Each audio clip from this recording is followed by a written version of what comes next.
حضرت حذیفہ رضی اللہ تعالیٰ عنہ روایت فرماتے ہیں کہ نبی کریم صلی اللہ علیہ وآلہ وسلم نے ارشاد فرمایا، ماضی کی امتوں کے ایک شخص کا انتقال ہوا، فرشتے اس کی روح کو لے گئے اور اس سے پوچھا، تو نے کبھی کوئی نیکی کی ہے؟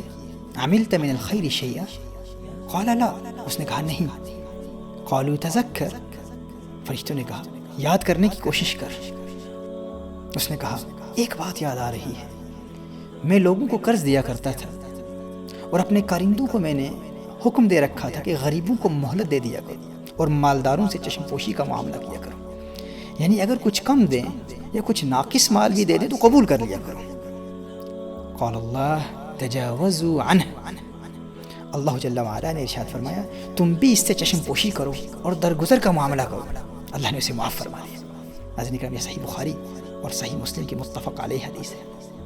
صحیح مسلم کی روایت میں ہے کہ جو شخص یہ چاہتا ہے کہ قیامت کے دن کی ہولناکیوں سے اللہ جل وعلا اسے نجات دے دے، اسے چاہیے کہ تنگ دست مقروض پر سے بوجھ ہلکا کرے، اسے مہلت دے یا اسے معاف کر دے۔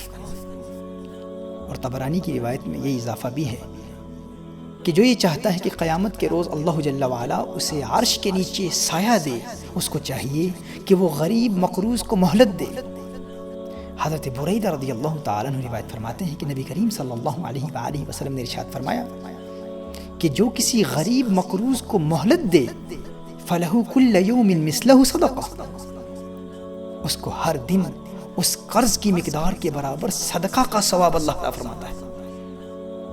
یعنی اگر آپ نے کسی کو 10 دن کے لیے قرض کی صورت میں 1000 پاؤنڈز دیے، اب آپ نے 11ویں دن مہلت دے دی تو آپ کو 1000 پاؤنڈز صدقہ دینے کا ثواب اللہ جل وعلا عطا فرما دے گا۔ اور اگر آپ نے کسی کو 10 دن کی مہلت دے دی تو اللہ جل وعلا آپ کو 10,000 پاؤنڈ صدقہ کا ثواب عطا فرمائے گا۔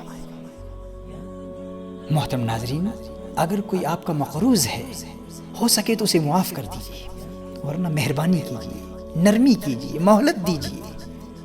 اللہ جل وعلا دنیا میں بھی آپ کو عزتیں دے گا اور آخرت میں حساب و کتاب بھی نرمی سے ہوگا، اور قیامت کی ہولناکیوں سے محفوظ رکھتے ہوئے اللہ جل وعلا اپنے عرش کے سائے تلے جگہ عطا فرمائے گا۔ اللہ ہمیں عمل کرنے کی توفیق عطا فرمائے، آمین۔